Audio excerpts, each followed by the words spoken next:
A Salule portare avanti questo mestiere vuol dire tenere la tradizione e la nostra storia, che abbiamo imparato sin da piccoli, avendo lavorato in bottega di famiglia, un mestiere tramandato da generazioni.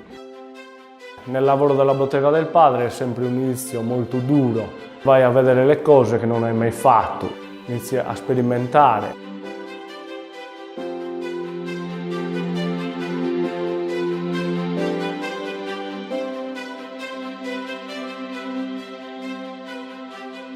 Mio fratello è entrato dopo, negli anni, quando io avevo già intrapreso il lavoro.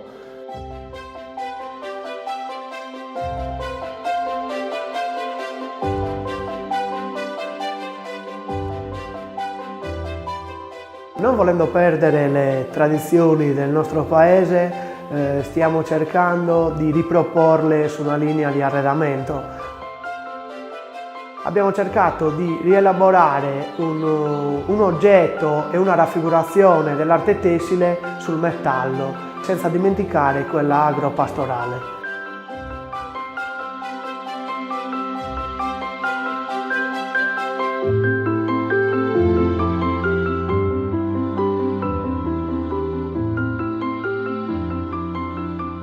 Una delle nostre prime opere realizzate è stata Saurzichi di Tunnere, che riprende la forbice che il pastore usa per tagliare la lana nel periodo estivo e sta a rappresentare un simbolo della tradizione agropastorale tipica del nostro paese.